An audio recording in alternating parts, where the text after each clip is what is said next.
Good evening, everyone. Welcome. My name is Wes Smith. I'm the group publisher of the View newspaper group. We recently acquired the J-Ad family of newspapers in this area. Thank you.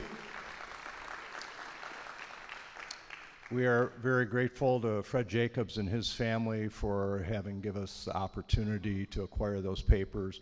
We are very pleased to be a new member of this community, and thank all you loyal readers and you loyal advertisers in the group tonight, and I look forward to getting to know many of you personally, so thank you. Our interviewer tonight is our editor, Jason Bussa. Jason served as the editor-in-chief for our community newspapers produced from our Hastings office, which include the Hastings Banner and the Reminder. In addition to his editing duties, Jason reports on county government and all the issues that arise throughout Berry County. Jason brought with him nearly 2 decades of newspaper experience to Hastings with stops at the Grand Blanc Press, Marion Chronicle Tribune in Indiana, the Kalamazoo Gazette, and MI Biz. Please welcome Jason Bussa. Thank you.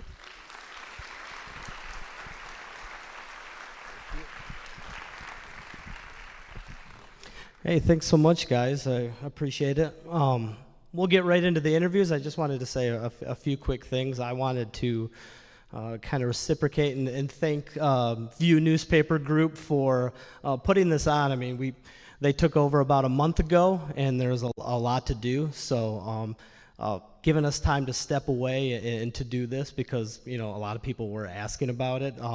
Just really appreciate it, and I know the community appreciates it too.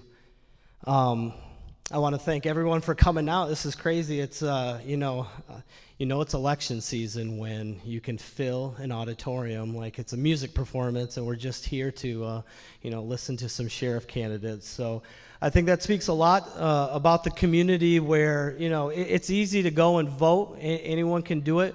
It takes a lot more work to be an informed voter and dig into the issues, get to know the candidates and things like that, and that's what tonight's all about. So really appreciate all you guys coming out, and look forward to what we find out tonight. And it doesn't end here. In our newspapers you can access information on all the other races.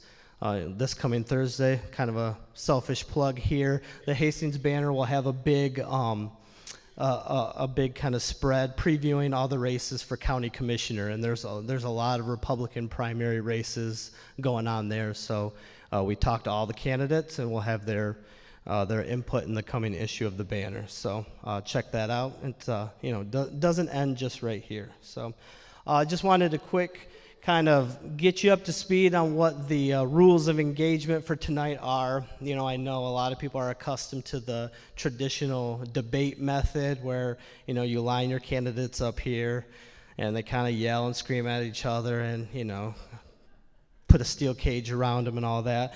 But tonight's a little different. For better or for worse, we're going to do one-on-one format interviews with each of the candidates. We did send out the questions in advance, just for the sole purpose of giving them an opportunity to really dig into that question, pull data if they need be, and formulate a meaningful answer. You guys are spending your time coming here to listen to them, so I thought, we deserve to give them the opportunity to provide you with thoughtful answers that are, they don't stumble over their words like I do. So, so one-on-one format. They did get the questions in advance. For time's sake, we're not going to be taking questions from the crowd. I know that's a big thing too, but that's kind of the beauty of having 3 of the 4 candidates in the building right now, is that, if you have questions, you want to talk to them. I've talked to all of them. They're very open to talking to people. They're not going to go run and hide. So feel free to flag them down as well, and ask anything that might not have been covered tonight. I guess we'll get right into it then. The first one, the first interview we're going to hear is with Deputy Mark Noteboom with the Berry County Sheriff's Office. He is unable to be here tonight, and that was arranged far in advance. We knew he wasn't going to be here and wasn't able to be here, so we did sit down with him for an advanced interview, which we recorded, and we'll play for you first. But let me just kind of cue him up with a little background on Deputy Noteboom. Mark Noteboom is a Nashville resident and has been since 2021. Although he was born and raised in Berry County, most of his law enforcement experience was logged away from the area. Noteboom was a field training officer for over 10 years in Spartanburg County Sheriff's Office in South Carolina and an instructor at the South Carolina Criminal Justice Academy, holding certifications across multiple disciplines. He was also utilized in the Sheriff's Office Narcotics Division, Warrant Division, and extensively in traffic enforcement and directed patrol.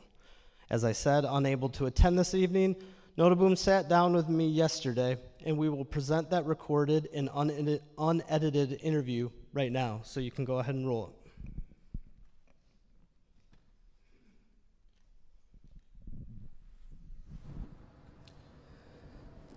I'm here with Deputy Mark Noteboom for his portion of the interview. We are recording this here on Sunday, July 14, at 4 o'clock. So appreciate him joining us and providing his insight for this event.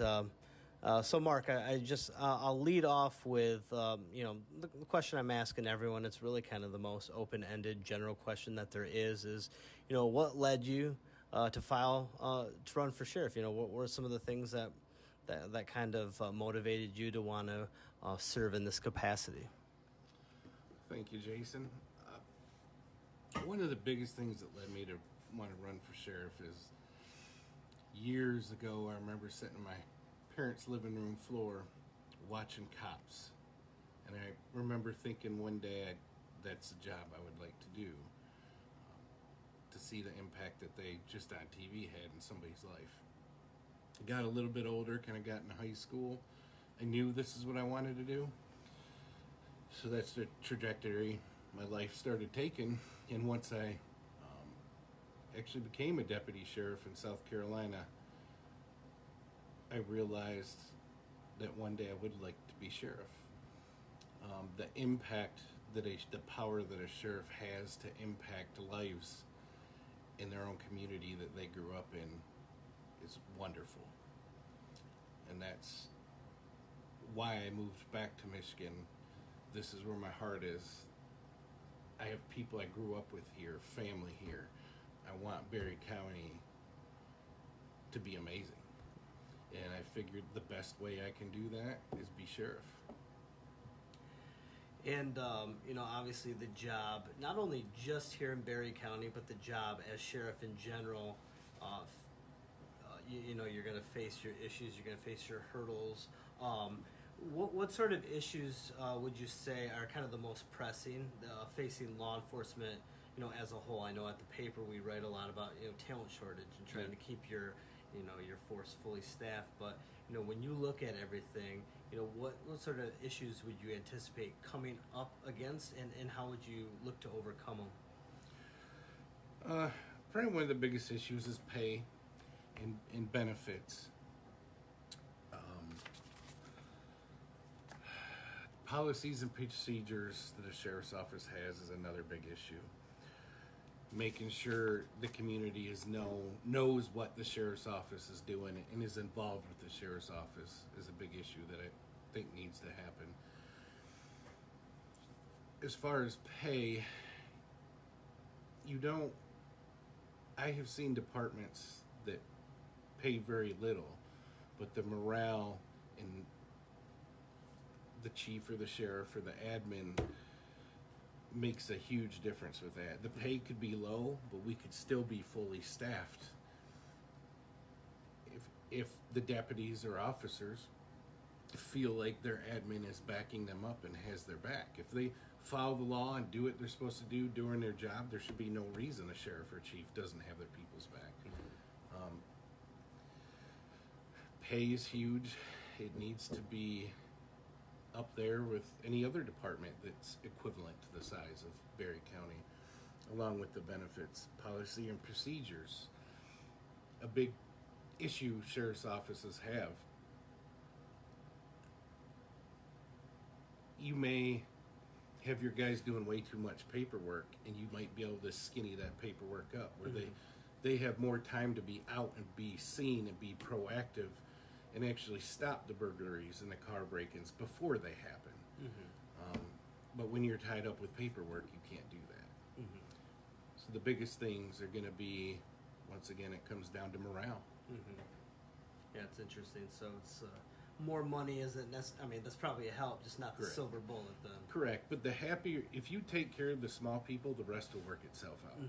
If your little guys are happy, if your deputies are happy, and everybody's happy, and they feel like they're being supported, that's better service the community gets from those deputies. That's better for everybody.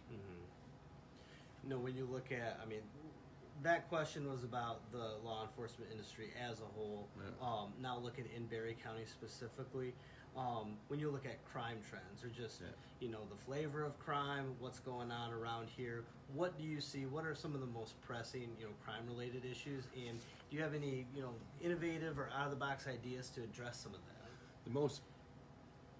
Some of the trends that I see are the car break-ins, the car thefts, and the burglaries. It seems like the west side of the county seems to get more of that due to, I think there's people coming out from Grand Rapids and Kalamazoo and coming in and doing those crimes, as well as in the south side of the county. 4th of July weekend, we had burglaries down there, the same MOs. So it's the same people probably coming. They could be from here, they might not, but it was right on the county line. And they know people are gone on 4th of July, so they're hitting their houses and burglarizing them. That comes back again to being proactive. And 4th of July weekend, let your guys, pay your guys overtime to go out and just drive around and be seen. All it takes is for those people to see a patrol car driving around, and guess what they're not going to do? They're not going to break into houses. You know, one issue that, you know, I've been here a couple years, and it's been an issue ever since I've been here, and obviously way before me, is the issue of a new jail. I mean, I won't even ask if you think you guys need a new jail, because that's very well documented. But when you look at yourself, you picture yourself as sheriff, what do you think, if anything, what sort of role do you think you should have in that process of trying to bring that to fruition? Probably the biggest role, honestly. The sheriff has to work with county commissioners in an efficient way. Have good communication with them. Keep them in the loop. Let them know what's going on. Let them know what you need and what you want. There's also, the federal government has grants that can help pay for that stuff. There's a whole bunch of different avenues you can go to make this happen. We absolutely do need a new jail. Yes. It's pretty rough. Yeah. You know, talking a lot about experience, you know, with this exercise, talking to the four of you, you know, you've highlighted your 20 years in law enforcement. Right. When you look at your experience, you know, whether in law enforcement or even other, you know, aspect of life or business, you know, how would you apply that experience to, you know, your work as sheriff? I imagine any experience pays off, but I guess what about your experience would really kind of, you know, come in handy in that role? I've been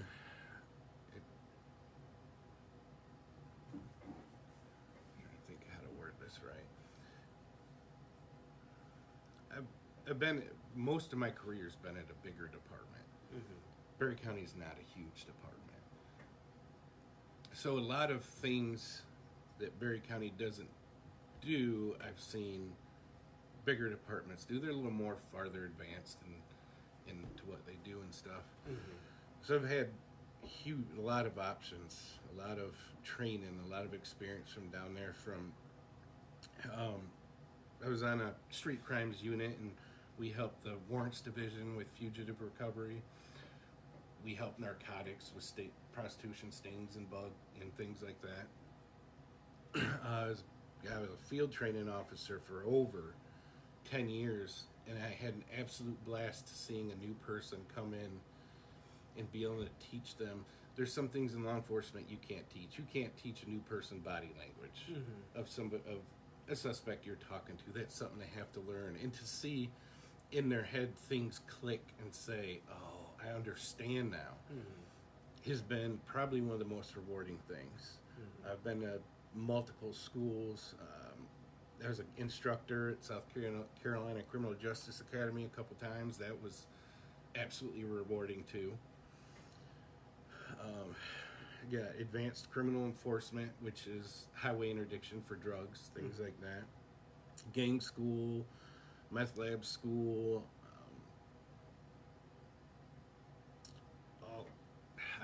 supervision schools, leadership classes, all kinds of different things, which is on the website if somebody wants to go back and look at it. I can't recall everything off the top of my head. Yeah. There's so many. But. Do you see the experience in a larger department translate to smaller? I mean, is there a little bit of divide there, or do you think a lot of that is universal and will carry with you? It's all universal. It's actually kind of, I feel like it puts me ahead sometimes on things, because I've seen some things maybe they haven't seen here in a smaller department. Okay. I've been through the critical incidences as far as an officer down or an officer involved in shooting. I've been in those. I know what to expect. I've been involved in car chases that ended up in the person we were chasing passing away, unfortunately. So it's a lot of knowledge and experience I have in what to do and how to, if an officer's involved in that, I know what to tell them, what to expect and what's next and what's going to happen, so they're not just left out there freaking out, not knowing what to expect next, because it's a scary thing. Yeah. Well, I appreciate you fielding our questions. The last one, I guess, kind of invitation I'm giving all candidates is that, you have the attention of voters, both right now and kind of in our subsequent coverage to this event. If you had to kind of get in front of voters and let them and just kind of explain why you deserve their vote, on August 6th, what's sort of your pitch to them?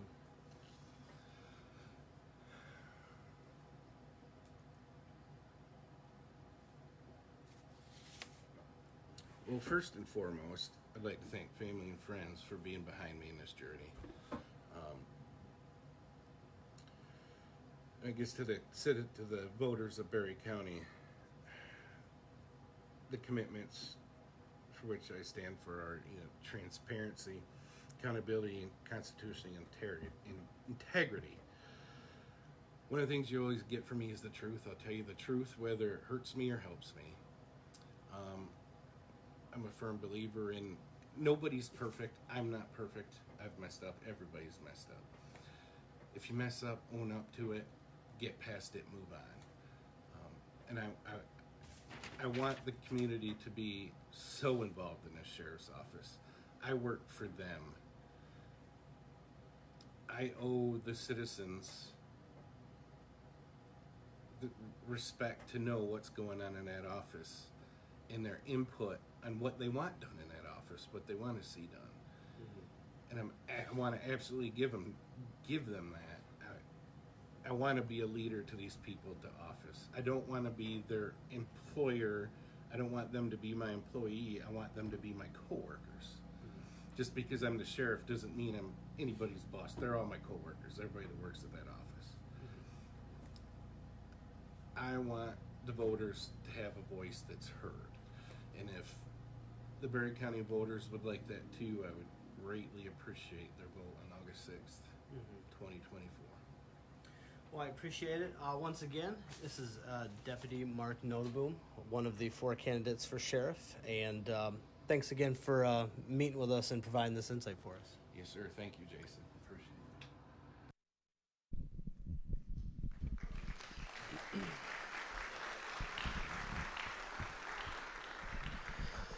it. Hey, thanks for bearing with us on that. I know it's a little weird just coming here in person and listening to a recording, but we'll get an actual human being on stage now. I want to welcome Joel Ibbitson.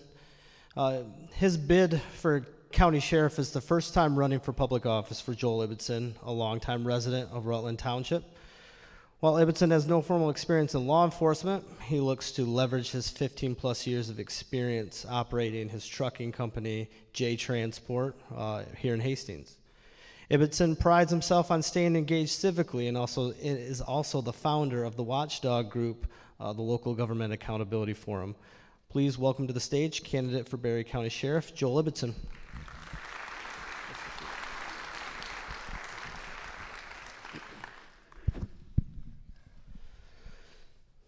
All right, as you know, as I kind of informed candidates, you guys will all be fielding the same questions and maybe a few different follow-ups here and there. But, you know, when you look at this first question, I think most people would be most interested in hearing your answer to it, where, you know, the other three candidates come from law enforcement. So I'll pose the question: what led you to run for sheriff this coming election? Well, something I like to say is my law enforcement experience comes from the other side of the badge. I get it from the position of the civilian and interacting with officers and so forth. And to give an idea of why I ran, I should give the timeline of what happened to my decision of running. The election integrity investigation had been going on for quite some time at that point, and I want to be known as someone that spreads the truth as liberally as my son spreads ketchup on his pancakes. And so, whether the truth is popular, unpopular, whatever the case is, I want to be known as the person who's bringing that to light. And when we started looking into the election integrity, we found out that our elections are free, elections are fair, they're solid, they're virtually impermeable here in Michigan. In fact, we're ranked second in all the states from MIT, only second behind New Mexico. So the idea that this myth has been going, that the elections were stolen, has just been allowing to go on with impunity. And I was looking at the other candidates for sheriff, and they were being very silent about that. Now, I put in a FOIA request directly to our sheriff, and he said that there was no policy prohibiting them from exercising their First Amendment. So I hope they speak freely on it tonight, but it's been radio silence up until that point. Something to differentiate me from the other candidates. I know that one of them is looking to put license plate readers here across the county. I can't stand for that. The ACLU has a letter you can find online against that. We don't need that type of civilian or surveillance going on. And you can see in Europe, for example, there are cameras on the sidewalks with facial recognition technology, and if you cover your face while you're walking past it, you'll get an interaction with an officer saying, "What are you doing? Why are you hiding from us?" And so I think that's a step that there's just, the risk doesn't outweigh the benefit. I might have said that backwards. But the other thing, Noteboom, when we saw his trip going down to South Carolina, and I understand grieving, going to a fallen officer's funeral, but driving 90-plus miles an hour, running vehicles off the road while trying to turn off his dash cam and saying very unflattering things that I can't repeat because the live feed on Facebook would get shut down. And things that bring that relevance to, you know, crime in Barry County. Well, look at the O.J. Simpson trial with Mark Fuhrman. A lot of people believe that O.J. got off on murder because his testimony was ruined by some of the past statements he made that were extraordinarily racist. And looking at the election integrity, we can check out some of the people that have been brought to Barry County here to speak on that as authorities. One of them is R.J. Regan, who told his daughters, if you're ever getting raped, just lie back and enjoy it. Another thing, he told one of our state reps, "Ma, you're looking good. Too bad that dress isn't 6 inches shorter." And then we can move on to Patrick Kolbeck, who is one of the people that were promised to bring in to give the presentation on election integrity here by the sheriff to us, which has been promised for I don't even know how many years now. And he claims that Michigan was stolen by 4 counties through the Dominion voting machines, and 2 of those counties didn't even use Dominion. So this isn't adding up. We're figuring out, well, wait a second, what is the truth here? Was the election stolen? Well, after understanding the process, and by virtue of the process, we're finding out that a number of the claims, like the 691 missing votes from Woodland Township, they had confused Woodland Township, Minnesota, MN, with Woodland Township, Michigan, MI, population difference of 950. No wonder there's 691 missing votes. So and then now we're looking at interference from Serbia, Germany, Venezuela. Let's just throw a dart at the globe and see what country is interfering with our election next. So we started looking at that, and basically we saw we're shooting a whole broadside, blindside on a barn, and we're painting the target around it to try to get a desired outcome. And that's not how investigations work. And he said that there were, out of 3,000 sheriffs, they came to him. Well, we have to make a conscious decision to pick and choose the truth. The truth doesn't find us. So I'd be worried about what was written on my forehead if I was the person spearheading this, especially with the knowledge that we have. I mean, going back, I think that still begs the question. You know, from your answer, can I take that you've entered this race to, I guess, highlight some of the stuff? Is this a job that you want to take on? Is this a job that you're capable of maintaining? Yes, and the leadership experience that I have, although granted, the sheriff's office should not be run like a business. There's a lot of skills from business that could be translated to that. For example, the taxpayers need a good return on investment for their money. Someone needs to be a strong advocate for the people that work at the jail. For example, our corrections officers are the lowest paid of any county that we touch. The only reason they're making more than $20 an hour now is because we adjusted their rate for inflation. Their retirement age is 59 and a half years old. The problem with that is the average lifespan of a corrections officer is 59. Not one person, not one, has brought this to the Board of Commissioners since 2018. I've been bringing this issue up over and over and over again, and no one's been that advocate for them. And so it's a number of things where I just see, well, okay, maybe I don't have law enforcement experience. They have 71 or 2 or 3 combined years of law enforcement experience by my napkin math. Why hasn't this concern been brought up until now? And so maybe it's just from looking outside the box, I can see these problems better and bring them to light. When you look at law enforcement in general, so we're not talking right here in Barry County, you know, when we write stories and we talk to whether it's Hastings Police or the Barry County Sheriff's Office, you know, they raise industry-wide issues, if you want to call it an industry. You know, obviously the no-brainer is kind of the talent shortage, and how do you fully staff your force? How do you attract bright talent? Well, what are some of the issues you've noticed maybe in your research with what are issues facing law enforcement? What are some ideas to overcome them?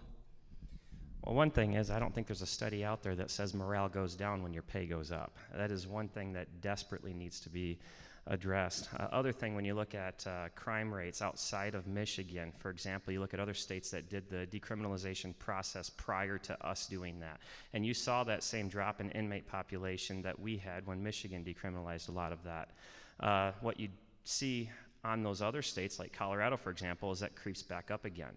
And right now, we're still at that low. Remember, if you listen to the news, 2, 3, 4 years ago, you'd hear, actually longer than that, pre-COVID, but you would hear how jail population was hovering around 90, sometimes 100, 105. I shadowed a corrections officer for a day at the jail, so I know how cramped things can get down there when they do have a jail population that high. And my goal is going to be work with programs to reduce recidivism and so forth, and also leading by example here in the county so that that number doesn't go back up. I want to keep that low. My goal is to make sure that that jail stays empty because everyone's doing what they should. Yeah, let's talk about the jail, because obviously that's the big issue. What role, assume you win this bid for sheriff, if in that role, what sort of role are you playing in bringing that to fruition? It's been something that past county boards and past, I guess maybe not past sheriffs necessarily, but it's been years and years of not getting this thing across the finish line. What sort of ideas, what role would you take on to get this thing finally done? Well, I don't think anyone's been advocating for the problem like is needed. For example, female inmates, if the jail's full, there's one cell that they keep them in. And so let's say you bring in someone who just, for God forbid, killed her boyfriend. You're putting her in the same cell in many situations as someone that may have been in for a minor drug offense. That's just, that can't happen. When I was there was an inmate who had a mechanical heart on his hip, and all the wires, tubes, and everything. I'm not a medical doctor, so I can't tell you exactly what they were, but they're all right there. And he was in a cell with 16 other people. Someone grabs on, pulls that off. I mean, the conditions are absolutely terrible there. The Sally Port, where the vehicles drive in, there's a basement underneath it. If you look underneath it, there's beams reinforced with iron. That iron from the salt melting, dripping onto the floor, is just dissolving away. And eventually, sometime, they're going to pull in that Sally Port, and they're going to wind up in the basement, which is where the evidence is stored, ironically. You have all of these problems heaping up, and the county paid, I can't remember what it was, like $80,000 to Tower Pinkster, from memory, to put on a presentation to talk about how bad the jail was. They never did that. They threw all these irrelevant statistics, information up, and had us all watch it. It was an absolutely horrible presentation. And not only was the information irrelevant, a lot of it was wrong. And so, long story short, when I started the Government Accountability Forum, our first meeting in 2018 was to talk about conditions of the jail, was to discuss the problems with corrections, morale, and with road patrol, and all of this retirement age. That was our very first meeting, was to bring light to all of that. And so, long story short, just someone that can come out and say, without having any kind of a muzzle on, this is what's wrong, we need to address these problems. I think if people realized how bad the jail was, it would get fixed very quickly. Now, before I finish with that thought, prior, the citizens did turn down a millage, and I think the reason why they did that was because it was a pig in a poke. The county said, well, we have two things we could potentially do to build a jail. One of them is a bunch of pods that we're going to ship in and put it together like some IKEA project. That's ridiculous. Or two, we could put together a brick and mortar, but we're not going to tell you where we're going to put it or what we're going to build. The taxpayers wanted to know exactly what was happening. They didn't want to play that game. And so if we have a definite plan brought up, if the public really knows what the conditions are in the jail, I think we could effectively, if need be, pass a millage. The county already has $5 million setting in an account for that project. We could make something happen there that desperately needs to. Let's talk about leadership. You have leadership experience in your business. It's a different kind of leadership. Does that translate? Do you see that translating to life as a sheriff and commanding respect from, the force immediately? What about your leadership makes you a good fit for this? Well, if anyone in this room has ever eaten a carrot in their life, it probably came from Bolt House Farms, which also owns Green Giant carrots.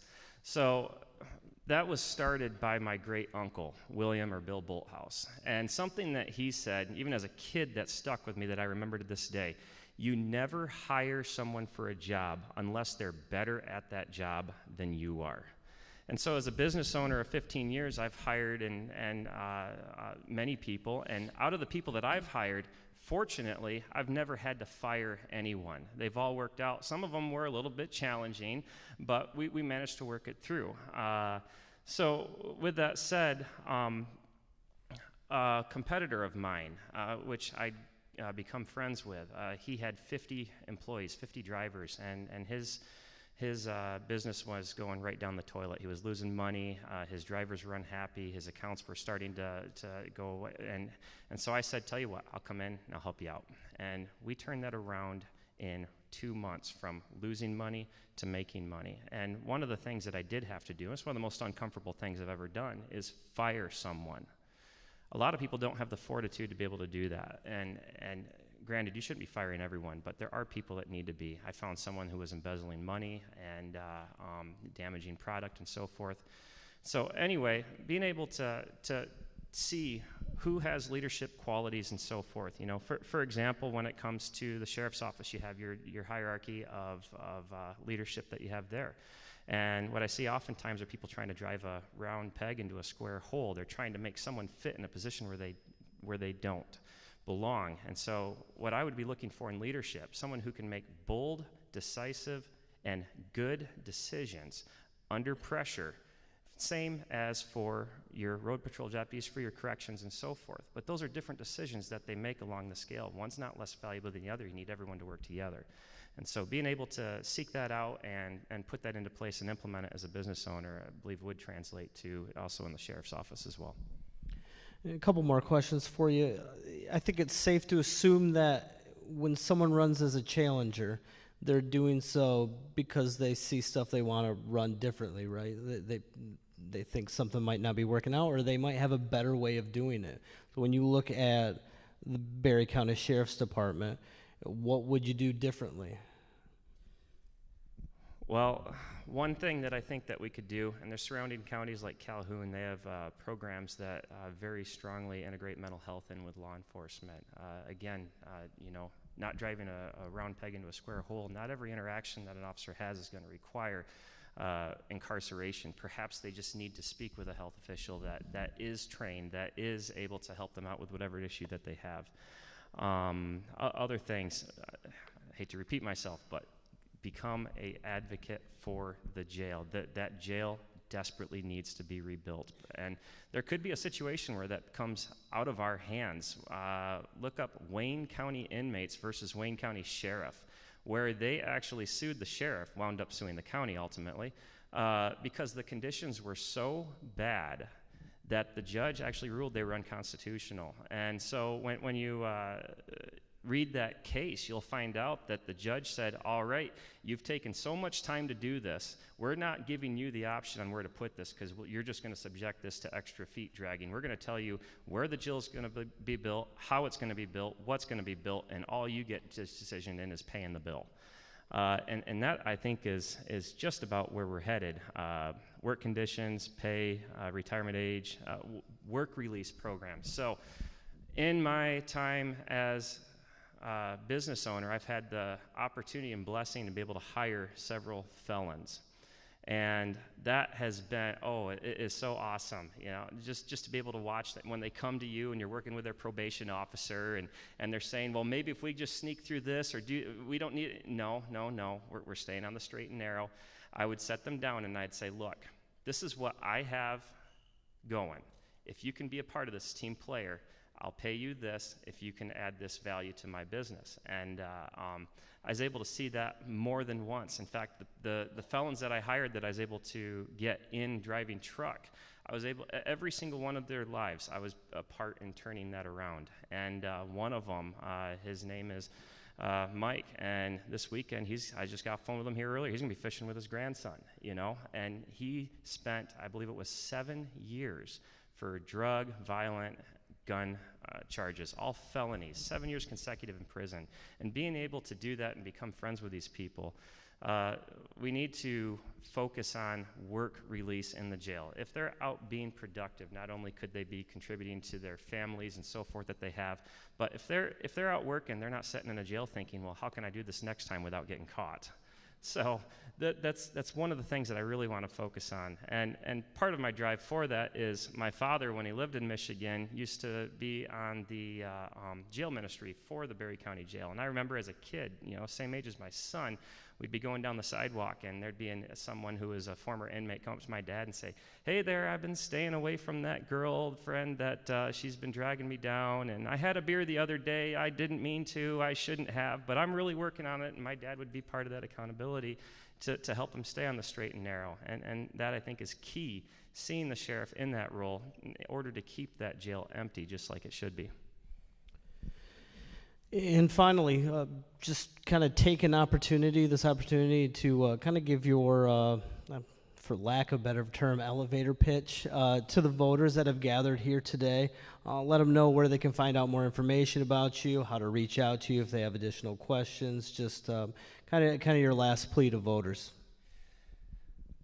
Well, I never liked when people asked, why do I deserve your vote?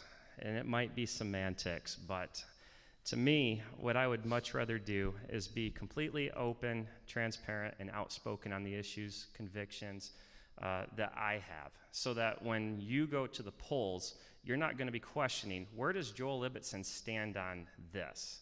You're going to have all of that, and we'll have I don't have a website up yet. We'll have that up and going tomorrow, and you'll be able to go on that, or even on Facebook page, or you can call me. My phone number is 269-953-2674. I'll be happy to, I'll answer the phone all day long. That's one of the beauties about driving truck, is I can talk all day long. Not going to stop me. So Another thing, that I learned from my dad, and by his example, my dad was a pastor, and there was no set time card that a pastor had to fulfill. And so he had a 3x5 card, and he'd write down his hours on that. And that was to hold himself accountable. And then if you wanted to see how much he worked that week, he'd show you. And some weeks it'd be 80, 90 hours on there. And that's something that I'd like to do as well. Something else, I want to bring oversight to the jail.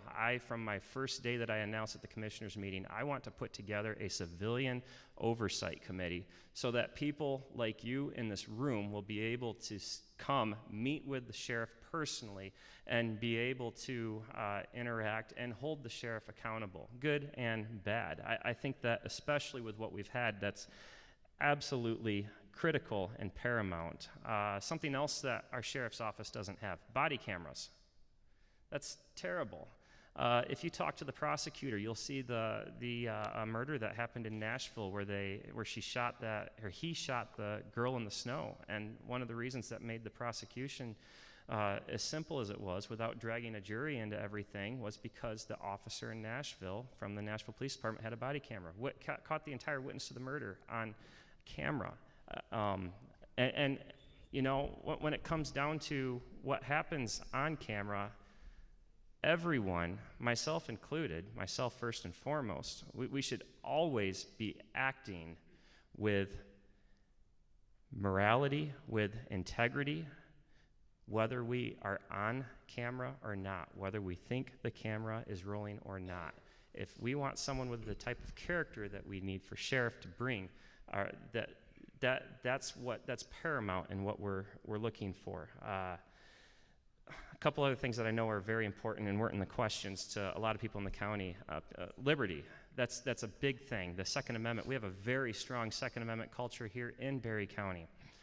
And I think that a lot of us are perhaps, and myself included, I'll put myself in the boat of people who, having no knowledge of a situation, never stopped having an opinion.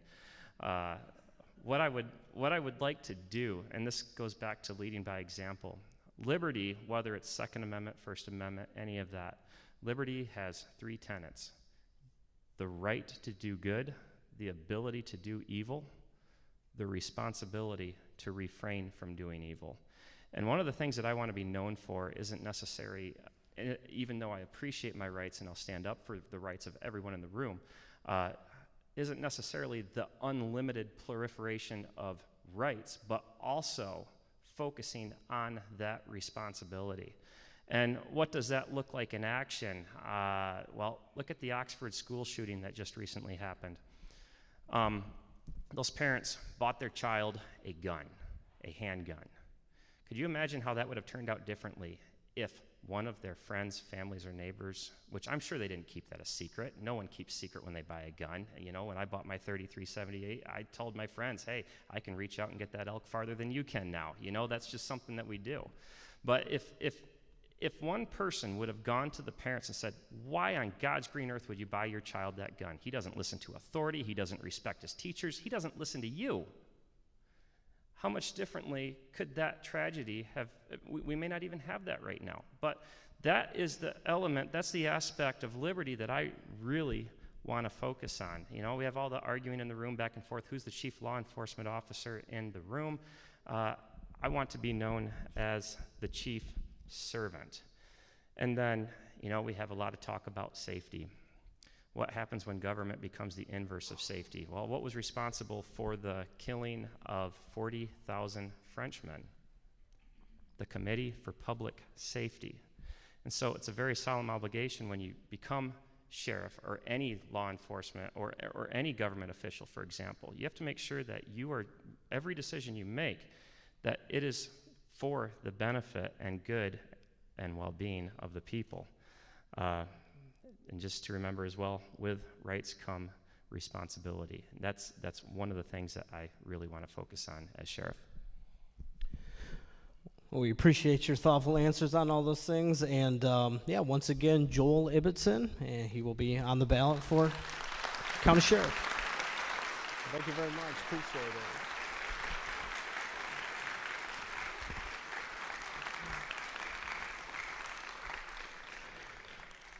Next up, we have Relle Spencer, and I think I saw her walk in. You can start making the little mile winding walk up here while I talk about you.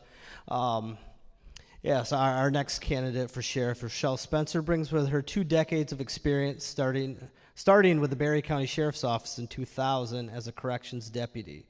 After graduating from Police Academy in 2001, Spencer was hired in to work as a road deputy sheriff and then utilized her extensive background working with dogs to become the department's canine handler from 2006 to 2015, laying the groundwork for that program.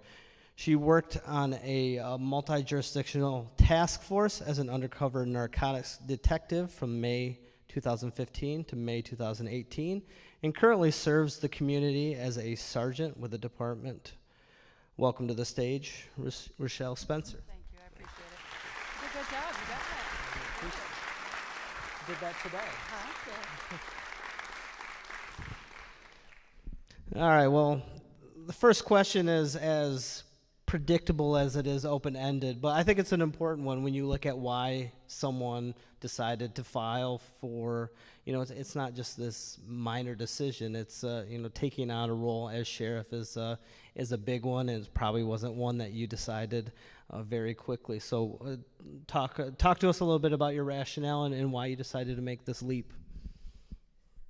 I think that I really have to go back. So as far as me even being a police officer, when I was 10, 11, 12, 13, if you told me I was going to be in law enforcement, I would have laughed at you. So I was raised in a situation where I'm not a likely product, I guess, of being a law enforcement officer. I don't want to get too deep into it, and it's not that I can't. I do think we have time constraints, and so I'll just kind of graze over it. So my mom was in a domestic violence situation with my father as we grew up. I had 2 sisters. My mom worked 2 full-time jobs, and she worked really hard. My dad kind of didn't, right? So the thing with that is he had mental health issues, and I think that he could have done better.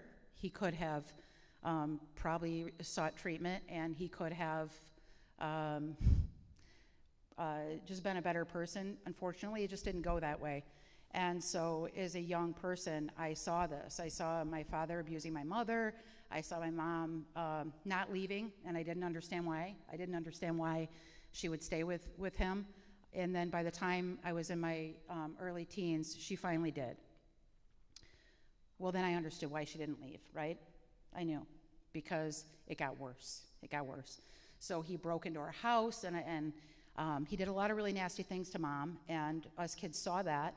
And ultimately, she eventually broke free of him, and she's good now. So, yeah.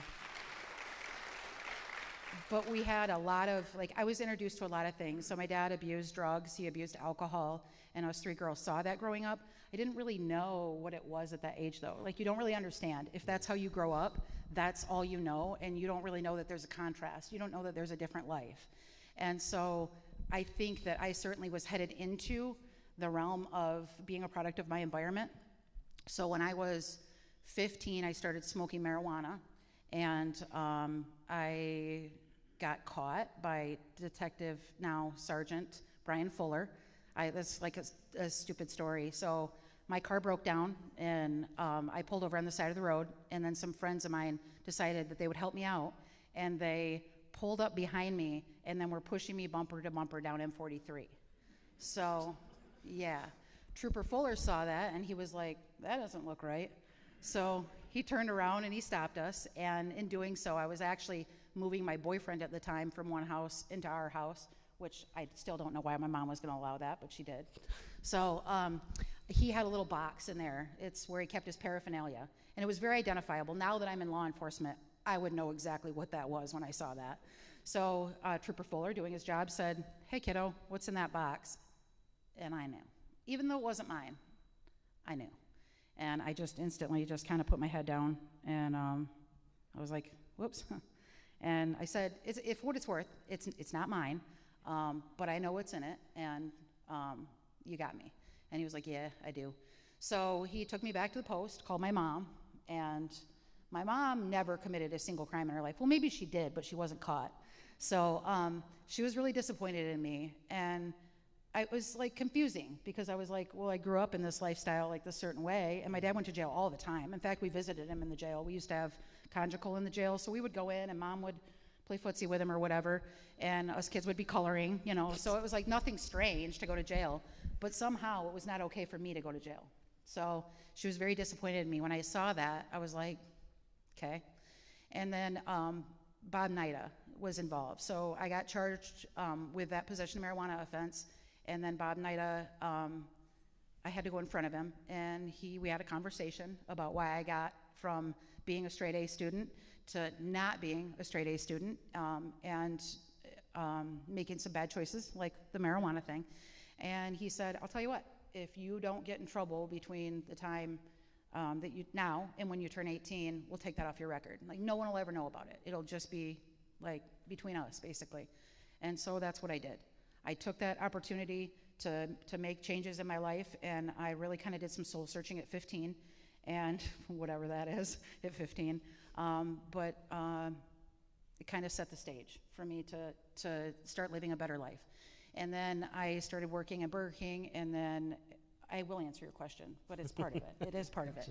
So I was working the front counter, and a bunch of canine handlers came in one day, and I was like, that's pretty cool. I mean, they looked cool. Mm-hmm. They like had cool uniforms on, and they had dogs. They had German Shepherds.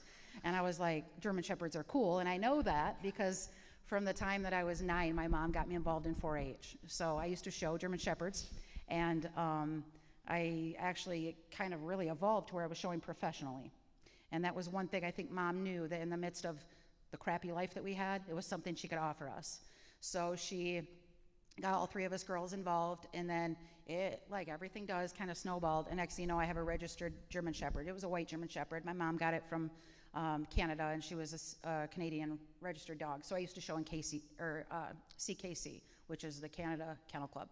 Then that kind of like metastasized into showing with AKC, and next thing you know, I'm showing dogs for Rin Tin Tin. If anybody knows, like our older like audience would know who Rin Tin Tin is. The younger ones, you have no idea. I'm speaking Chinese right now, but they have a kennel, and she came to me, this woman who owns the kennel, and she said, "Hey, will you show my dogs? You do a great job." And I'm like, "Yeah, I mean, I'm like 13.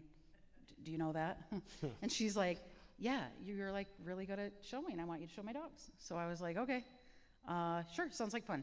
And then she was like, "And I'm going to pay you." And I was like, "You don't have to. Like, I'll just do it because I love it." And she's like, "Well, how about $100 every time you go in the ring?" And for any dog people out there, if you know what that means, that's like I could go into the class and get $100 by taking my class.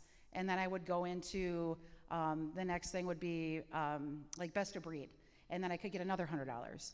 And then if I went into group, I'd get another $100. And then if I took, I mean, it just goes on and on. I could walk away with $500. And this is in 1993, and I'm 13 years old. And I was like, yep, I'll do that for sure. So I started doing that. And that really just kind of made me dig into the canine thing at an early age. So when I see those canine handlers come in, and I was working at Burger King, and I was thinking, again, best life.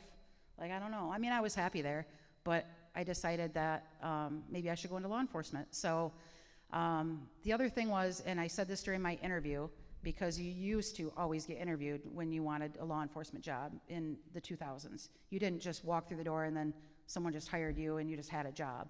So they asked me, why do you want to be a police officer? And I said, and I had to think about it. I kind of really hadn't. I mean, the whole, like everybody says, because I want to help people, because that's like the canned answer, but there's got to be more to it than that, right? There's got to be more than just like helping people. Why do you really want to do it? I really want to do it because I want to be nothing like my dad. I want to be opposite of him. Like, I want to prove to myself, and I want to prove to, I guess, my friends and my family, and like, I just want to make sure that when that seed was, I think when that seed was planted when I was, you know, in trouble at 15, that I just wanted to move so far away from that life, and it just kind of clicked. So, and then I thought, well, I can be a canine handler too, because I have this vast experience with dogs, but specifically German Shepherds. And then at the time when I was hired or interviewed, I told the undersheriff who was at that time that I wanted to be a canine handler, and he said, "Oh, I'm gonna let you know, if you're here to be a canine handler, we're never gonna do that. We're never gonna have a dog in this county. We're never gonna have a dog in Berry County." And I was like, "Why not?" And he said, "'Cause they're a something liability."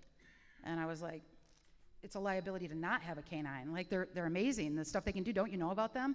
And he said, "I know about them. They're aggressive and they're a liability, and I don't want them." And instead of thinking, well, I mean, I did. For a second, I thought, well, maybe I don't want to work here, because it was the only place I wanted to work. I applied nowhere else. I only applied at Berry County Sheriff's Office. And I thought, well, maybe I don't want to work here. And then I thought, yeah, I want to work here, and we're going to get a canine. So we did, right? We did. So, yeah. And so I had my first dog, Canine Gina, and then after Canine Gina, I had Canine Graham, and then he had a medical issue that we didn't anticipate him having. And I had a third dog on deck to train and a third dog to go into service, but just things happen, and an undercover position became available, and I always wanted to scratch that itch, no pun intended. And so I went undercover. So now it moves me to sheriff. Like that's my background. That's why I wanted to be a cop in the first place. So as far as being sheriff, I just think that things can be done differently, and I think that, as always, we can do things better. I always look for, and I think that most of us that work there look for opportunities to make things better, and for a long time they were better. There were a lot of things that happened. We got take-home cars, which everybody loves. I know that some of the people in the community are kind of like mixed on that. You know what? We love them. It's an amazing thing that Sheriff Leaf did for us. It saves us time. It saves us gas. The other great thing is when we come into service, like you have deputies who live all over your community, and guess what? They come in service and they end maybe next door to you, instead of having everybody drive up to Hastings and then everybody, basically end and start there. They're probably right next to you 24/7 in some way, whether they're living there, they're coming into service, they're going out of service. It's awesome. So he did that for us. We got the canine. Again, that previous administration said we're never going to have a canine ever. We had a canine. We got a second canine. There's been a lot of great things, but then somehow over the course of the last 8 years, I mean, I don't know, things just kind of changed, and we stopped having the forward momentum that I think that we really need. And I really don't know why, and honestly, I really don't care why, and I don't want to talk about why. It doesn't matter. We have a lot of people at our agency who have been wanting change for a long time. We have just consistently had the ballot come up and there's only one name on it, or maybe there's two, but maybe it's not a choice that we wanted, and for whatever reason it hasn't happened. And when it came around this time, it's the same reason why I decided to be a sergeant. So I can sit and complain about all the things and how it doesn't work well and how we're not doing it right and how this would make it better or that would make it better, or I could be part of the change and I could actually do something to make a difference. Mm-hmm. Right? Those are your choices. So you either like live with what you have, or you make a change. Mm-hmm. You do something. So that's what I decided, that I'm going to run for sheriff, and that I'm going to try to make some changes here. But the first thing was, Jason, and I'm sorry, I am long-winded. Everybody who knows me knows this. Every one of you knows, and you were worried about this tonight. You thought you might be here till midnight. I really, really think that it's important to understand that I'm not running against Dar Leaf, okay? Like, that's how it feels, and that's certainly what everybody puts out there, is I'm running against him. I'm not running against him. I'm running to make things better at the sheriff's office and in our community. And Sheriff Leaf has been there a long time, and he has done a lot of great things for a long time. But now we're ready for a new season, and I invite everybody here to welcome in the new season. I think that we got a lot of really exciting things that are going to happen. And when I decided to run, I really didn't know what kind of support I would have. Like, you never really know how people feel. They tell you one thing to your face, and then behind your back they say another. So how do you know? What I decided to do, first off, I was speaking with all the sergeants, and we all realized that there needs to be a change, and we realized there needs to be a good change, and we need to have the right candidate. So several of us talked about it, and we discussed it with people who maybe even weren't in command, but had expressed interest in being sheriff at some point. And they all said no, like no, for whatever reason. Either they it was like a retirement issue. Their family said no, whatever. And then someone said to me, well, why not you? And I was like, what, me? Like, why? What do you mean, why me? And they were like, because you're the best candidate. And I said, okay, well, I think we have some hurdles. And I was concerned about those hurdles. And so we talked about what they were and whether we thought they'd be issues or not. And so the number one hurdle, and I know there are people who told me not to bring this up, but like, I don't care, I'm bringing this up. Number one, I am married to a woman. We have been together in a committed relationship since 2002. We have 3 kids together. All of our kids, our oldest Evan, he is at MSU, and he is currently getting his bachelor's in nursing. Our middle child, Alex, graduated from U of M. She has a theater degree, bachelor's in theater. She's over in New York right now, and she is teaching like underprivileged students theater. She's also like starting a couple things. Like she was in that American Horror Story. I don't know if any of you ever watched that. It's not really for me. If I want that, I'll just go to work. But you know, she did it. She had a role in it, so it was pretty awesome. And then our youngest, Jamie, who's 18, she just graduated from Gull Lake last year. She did 5th year, so she got her associates through KCC. She has a couple more classes to finish, and then she's transferring to Western so that she can do conservation biology. So, I mean, we're not really ruining the sanctity of marriage there on Sheffield Road, I don't think, or of family either, because our kids are doing pretty good, right? Anyway, I guess we'll be done with that question. You look really bored, Jason. I'm just taking it all in. I was going to take a bathroom break if you want to. No, we joke, but that is good stuff. I mean, you kind of headed off a lot of these questions, and that's why we're here to talk about what motivates you and what's driven you to this point. You talk about changes, and that's a question that I've been driving home a lot with these interviews. Like I said in the previous interview, when you're a challenger, you come in, who really runs with the aspirations of running everything exactly the same? I mean, that doesn't really happen. So you obviously want to exact some change. What specific changes would you like to see? What's kind of on top of mind when it comes to that?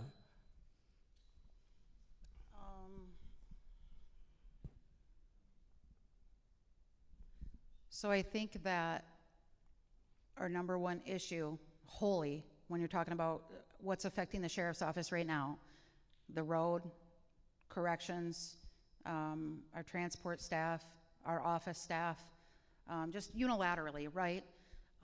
It's going to be morale.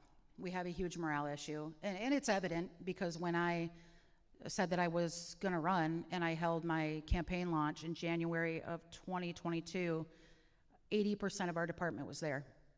And that let me know. I really wasn't sure. I was like, do they really want me for sheriff or not? Is it really possible? And then we had that event, and I wondered who all would show up. And we didn't get many RSVPs, so I got kind of nervous because we would have had a lot of extra food. And then, and only so much will fit in the freezer. But we had a lot of people show up. Pretty much everybody who wasn't working came and listened to me run my mouth like you all are tonight. And we had great food, and there was a lot of energy, positive energy, and I realized that we're ready. And I realized that not only are we ready, but the sheriff's office has decided that I'm their candidate, I guess. Let's talk about the jail. Everyone's going to get the jail question because the jail comes up, every month or so up there at the county board, and with good reason. Obviously, you guys need a new jail facility, a new office over there. You know, when you look at that process as sheriff, what do you feel like you can do to usher that along and get that all across the finish line? I mean, is there a real proactive role that you can take that would, make that happen? I think that, so we're really locked into saying jail, but it's not just the jail that we need. It's a facility for the sheriff's office. It's a sheriff's office. So when you talk about that, you're more like, you're talking about a justice complex or a justice center or something. Like, just so when our employees come into work for the day, like, they're going to a locker room that is not good. Like, the females have nowhere whatsoever to sit down. If they want to drag a chair in there with them, they can sit down and put their pants or their boots on or whatever, but we don't have a bench to even sit down to get dressed. Now, the road deputies, we all go do it from home. We get dressed at home in the comforts of our home, and so it's fine. But all of our corrections deputies, kitchen staff, any of our support staff, if they don't come ready, they're struggling in that women's locker room. Same thing with the men's locker room. They may have somewhere to sit down, but it's not good. It's not a good situation. We certainly need to consider that as well. We need to have a sheriff's office, the whole thing. But then I wonder, because I get wondering, I get thinking, and some of you will notice I do have a touch of ADHD, okay?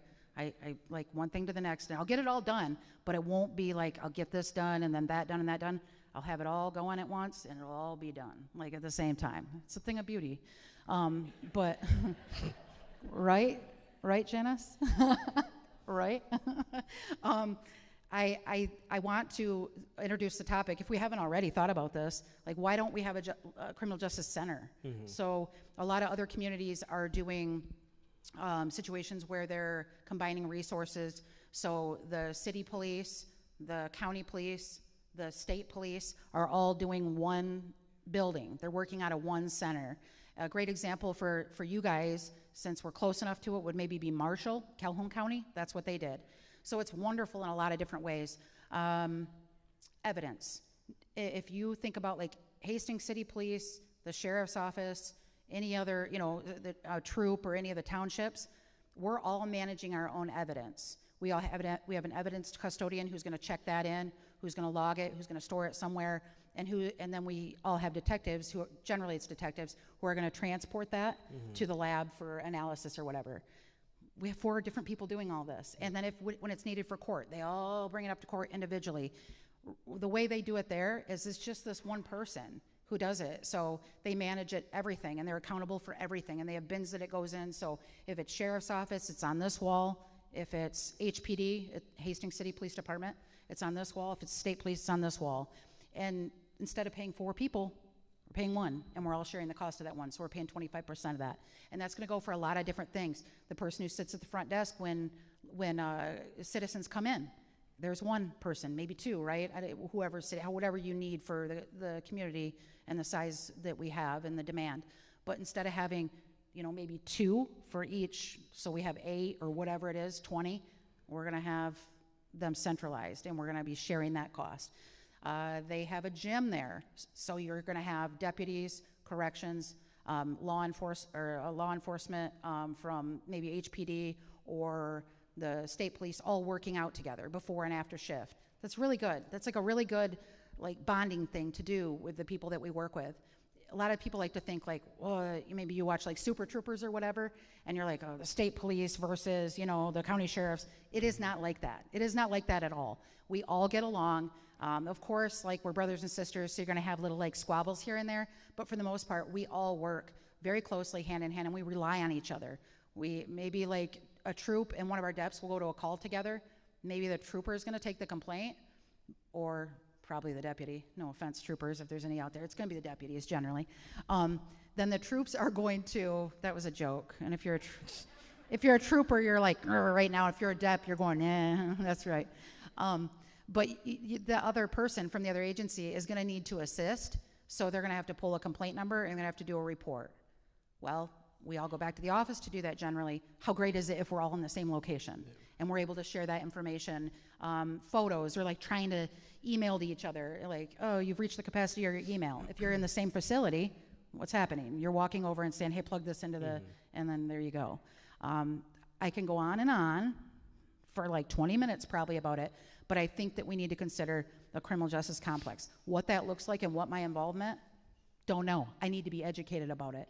I want to talk to Calhoun County in depth, talk to some of these other agencies who have done that, and see what were some of their hiccups. What were the things that went well, what didn't? What's working now? Is it working now really well for them? I know when I was undercover, we utilized the Marshall Center, and we had somebody who was bringing 2 kilos of heroin from wherever to Detroit. And the goal was that I was going to drive that heroin. I was going to be the wife of the courier because he was traveling with his wife and child, and we were going to deliver it into Detroit. But in order to do that, we have to go through that car extensively. We have to tear it apart. We have to take everything out of it, and we have to make sure that what is in that car is only what we know is in that car. So just that heroin or whatever, that we don't have any hidden guns from the suspect or any other narcotics or anything, because obviously it's a safety issue for me and for our team.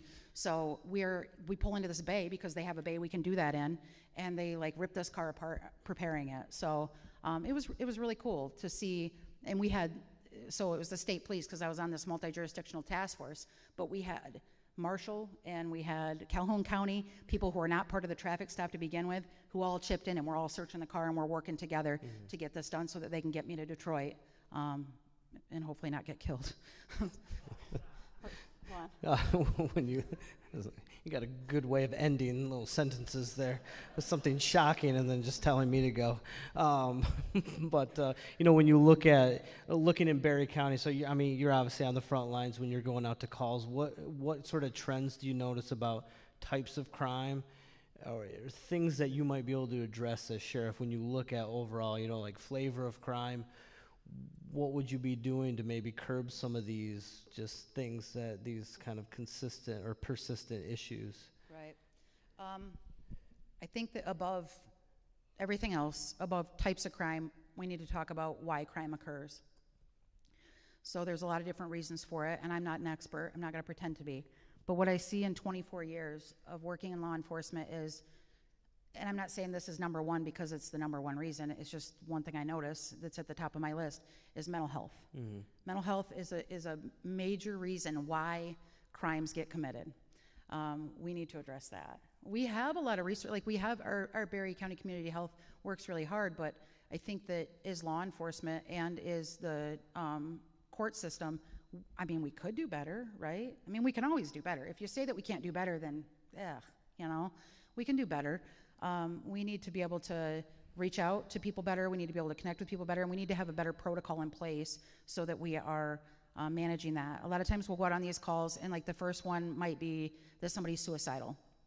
So we go out there and we find out, and this is only an example, and it's not exhaustive, but there's a marriage issue going on.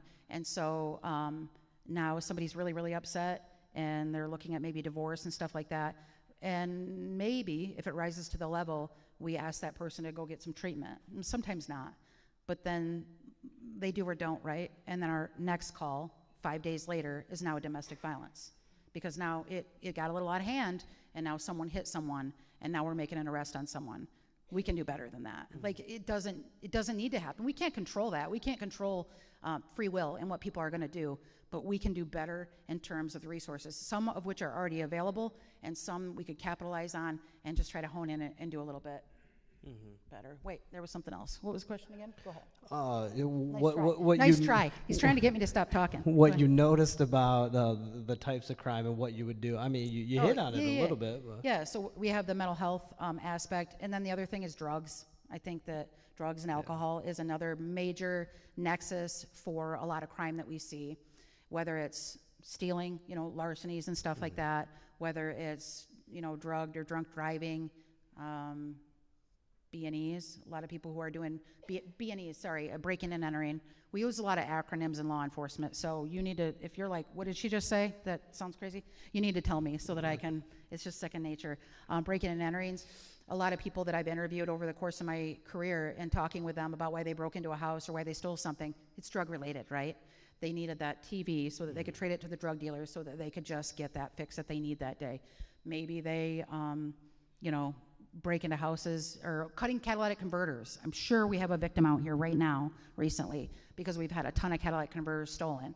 Well, they cut those out. They get a nominal fee for it. Why the shops or why the pad knows and whatnot takes them and doesn't report and all that, that's a whole other story, and that's something that once I'm sheriff, we will address because there's an easy thing. So, easy. In fact, it's free. For those of you who are wondering about the spending, it's free, and we can completely fix that issue. Finally, sort of the last question I'm posing to everyone is this sort of just opening the floor. you know, you got into a lot of the issues, but now, you know, what's kind of your I wouldn't say last plea, because I know you get around and talk to voters all the time. You'll be down at the county fair all week. But, you know, just for everyone that's gathered here, what's kind of your final plea, your final pitch as to why, you know, they should be voting for you on August 6th? Because I'm not a politician. How about that?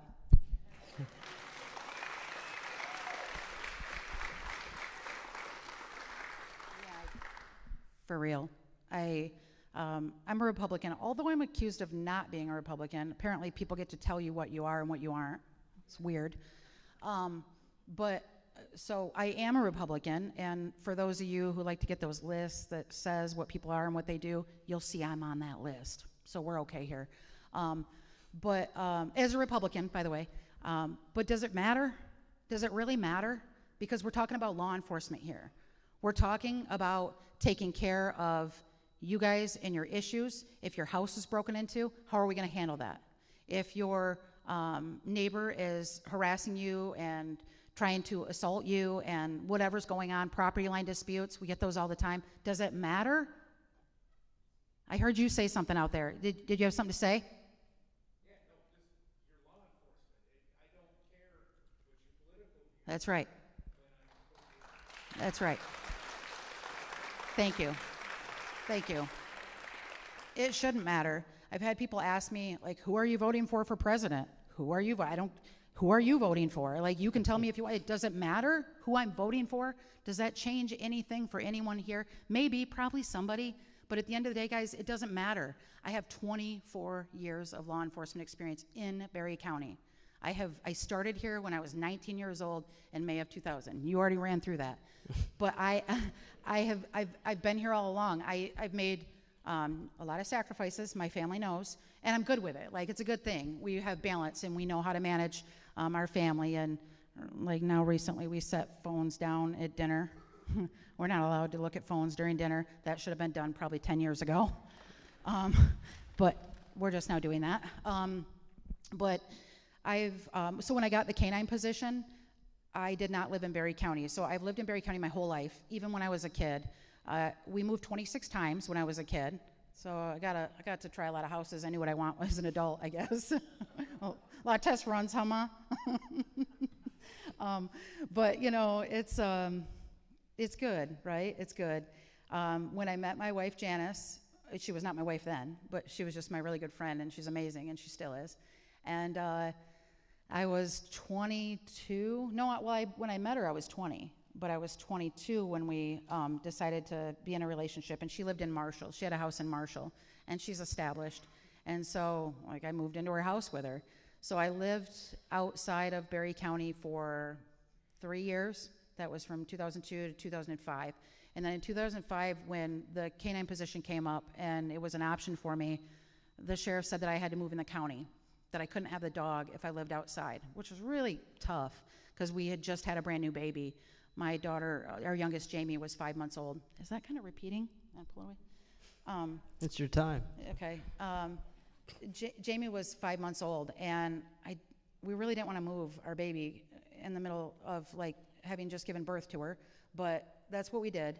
And Janice and Jamie lived in Marshall until we could sell our house because we had a historical house. It was like a block and a half from the fountain, and it's a wonderful house, but not the kind of house that everybody wants to buy because it's, you know, historical and it needs repairs and all that kind of stuff, and it needs to be maintained. So we decided that she would live with Jamie and the other two, my stepkids, until we could sell the house, and I would move into Berry County. So I lived above Floral Designs Flower Shop for a year without my family, and I would go home. We had training days on Wednesday. So we did that in Calhoun County, generally Marshall. So I would go home on Wednesdays, and I would do my training thing, and then I would stop at home and visit with my family until I was told I couldn't do that. Then we had to stop doing that, but because somehow, never mind. But anyway, Janice and Jamie would just come visit me in my efficiency apartment, and then we finally got our house on Lang Road where we moved to. And 2007, in January 2007, and then we were able to live together. So I'm well accustomed to making sacrifices for the sheriff's office. I've done it my whole career. That's just one example. That's just canine. I'm willing to do it as your sheriff. I'm capable of doing it as your sheriff. I'm going to do it as your sheriff.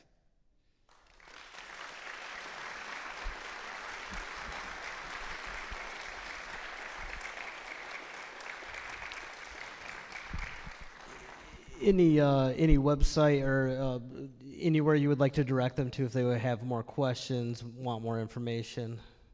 Sure. Are we all done? That seemed really short. You sure? Did we do them all? Yeah, I mean, we hit them all. Okay. All right. I'll trust you. I'll trust him. We can always write an article in the banner as well. So. All right. So we have www.spencerforsheriff.com. There's no R in that one, right? Heidi, you really messed me up throwing the R's in there all the time, wherever you are. SpencerforSheriff.com is what it is. We have the ability to read like my bio and stuff, some of what Jason opened with, and then some of what I said tonight. And there's other stuff, like my certifications and all that. And it's not even exhaustive. I just put it on there, like limitedly. And everybody's like, "Whoa, you have a ton of stuff." My family was like, "We didn't know you did all that. That's news to us." And I'm like, "Because it's not really relevant at family get-togethers, so we don't really talk about it." But yeah, I have quite a bit of information on that website. Also, we have a Facebook page as well. We try to do like current updates in terms of like when I'm going to be doing a meet and greet or whatever. But you guys, we have been so busy. I'm not complaining, but we have been so busy that I'm struggling to keep up on our Facebook page as far as like letting people know when we're going to be doing stuff. So the other thing is, if you want to talk to me, like I'm a person. My name's Rochelle Spencer. I'm just a human. Don't feel weird about reaching out to me. My cell phone number for the campaign is 269-804-3699. If I can't answer, I will text you back. I will call you as soon as I can. I have like legitimately probably had 200 phone calls so far this month of talking to voters and things. I want to do that. If you want me to stop by your house, we do that. We do door knocking, so I'll try to incorporate it into our door knocking. I will try. The one thing is, early in the campaign, a lot of people wanted to meet with me, like they wanted to go to lunch or whatever and just have a chat and ask me some of my opinions and goals, and that's one thing I'm just not finding time for anymore. So we're not going to be able to like do any like meetups. Maybe if you had a bunch of people there, we could do that. Like, so, but the time's really limited, and we are getting down to the wire. We have 3 weeks left, so I just want to make sure that I am speaking to and answering questions for like the majority of people, as many people as we can, so that they know what they're getting into and what they're in for if they're voting for me. So. Well, I really appreciate you being with us tonight. Thank you for your answers. I appreciate it. What? Absolutely. That is. Thank you so much. That was good.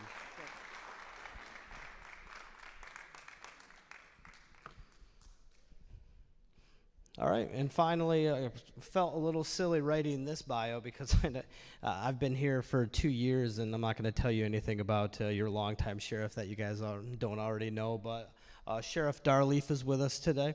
We're welcoming him today as the incumbent, and for this upcoming Republican primary in the general election, he's vying for his 6th term as sheriff. After serving 35 years with the department. Absolutely.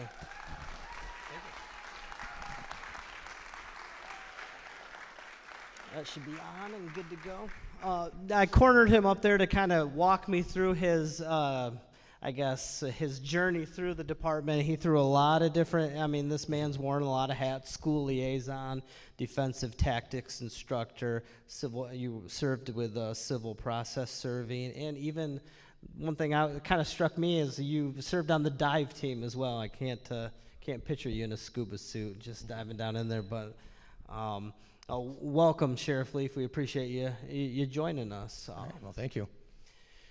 This This is not nearly as intimidating. I can't see anybody out there. The lights are really bright right here.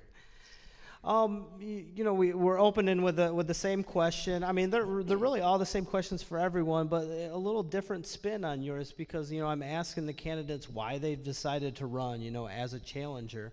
But then we look at you, who has served 5 terms already.